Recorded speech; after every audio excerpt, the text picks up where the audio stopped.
Communist ஆட்கள் தான். அவங்களுக்கு இருக்கக்கூடிய அந்த ஒரு கவலை கூட பார்த்தீங்கன்னா இதெல்லாம் ஜும்மா பயான்களில் கூட நம்ம எங்கேயும் கேள்விப்பட்டிருக்க மாட்டோம். அவங்க சொல்லுவாங்க, அநியாயத்தின் உச்சகட்டம் எது தெரியுமா? 500 ரூபாய் மினிமம் பேலன்ஸ் பேங்க்ல வைக்கணும். அது வைக்கலன்னு சொல்லிட்டு ஃபைன் போடுறான்ல, ஃபைன் எங்க இருந்து கட்டுவான்? அந்த 500 ரூபாய்க்கு வக்கு இல்லாம தான் அவனே இருக்கான். ஏன்டா 500 ரூபாய் நீ ஒரு மினிமமா வைக்கல அப்படின்னு சொல்லிட்டு அவனுக்கு வந்து ஃபைன் போடுறான்ல. 250 ரூபா ஃபைனா எவ்வளவு? அது மினிமம் பேலன்ஸ் ஃபைனு 150 ரூபா ஃபைனு.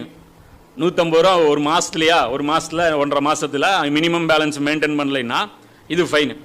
அது 10 லட்சம் கோடி ரூபா வாங்கிட்டு கட்டலைன்னா அது பேர் நான் ரைட் ஆஃப், தள்ளுபடி. தள்ளுபடிக்கு வேற ஒரு பேர் ரைட் ஆஃப், வரா கடன், என்னது வேவ் அவுட்டு, என்னென்னமோ பெயில் அவுட்டு, என்னென்னமோ இருக்குது அதுக்கு பேர்.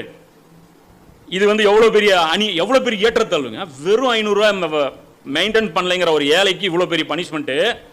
500 கோடி ரூபா